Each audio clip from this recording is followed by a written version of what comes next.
আসসালামু আলাইকুম ওয়া রাহমাতুল্লাহ। সুপ্রিয় আমাদের জাউচার ফুটবল গ্রুপের সদস্যবৃন্দ, আপনারা দেখতে পাচ্ছেন আমাদের গ্রুপ অ্যাডমিন জুনাইদ ভাই বাবা হয়েছিলেন কিছুদিন আগে। সেই উপলক্ষে জুনাইদ ভাই আমাদের জন্য আজকে মাঠে সকালবেলায় সুপ্রভাতে মিষ্টি নিয়ে হাজির হয়েছেন, সবাইকে মিষ্টি মুখ করাচ্ছেন। আমরা মিষ্টি খাচ্ছি এখানে। এই যে আমাদের জাকির ভাই আমাদের জুনাইদ ভাই ছেলের জন্য একটু দোয়া করে দেন ভাই। দোয়া রইল, সবাই দোয়া করুন। সবাই জুনাইদ ভাই ছেলের জন্য দোয়া করেন। হ্যাঁ, আর আমাদের ওয়াসিম ভাই জরিমানা করলো, সকালবেলা দুপুরে কল হয়েছে। রানা মুরব্বীরে ডাকো। এই রানা মিষ্টি খাও এবং ইয়ার জুনাইদ ভাই ছেলের জন্য দোয়া করে দাও। ইনশাআল্লাহ, আলহামদুলিল্লাহ। ছেলে যেন তাড়াতাড়ি বড় হয়, আমাদের সাথে ফুটবল খেলতে পারে।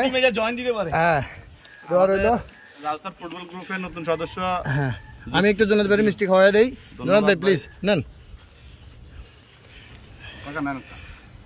আলহামদুলিল্লাহ, সবাইকে ধন্যবাদ। যদিও আমাকে দেখা যাচ্ছে না, আমার একটু ক্যামেরাটা আনেন। এতক্ষণ যিনি আমাদের সামনে উপস্থাপনা করেছেন, আমি অসংখ্য ধন্যবাদ জানাই আমাদের প্রিয় রাসেল ভাইকে। রাসেল ভাই আসলে প্রত্যেকটা খেলায় যেমন অ্যাক্টিভ, তেমনি উপস্থাপনায় খুব অ্যাক্টিভ, দৃষ্টিনন্দন উপস্থাপনা আমরা এতক্ষণ শুনতে পেলাম। আশা করি আগামী দিনগুলোতে আমাদেরকে এভাবে সাপোর্ট দিবেন। ধন্যবাদ রাসেল ভাইকে। অন্তঃস্থল থেকে দোয়া রইল, আল্লাহ যেন তাকে সালেহীন তৈরি করে, মুত্তাকি হিসেবে তৈরি করে। আমরা সবাই বলি আমিন। আরে মিষ্টি যে এটার মধ্যে টোঙের মধ্যে রেখে গেছি, সবাই খাইতে কইন।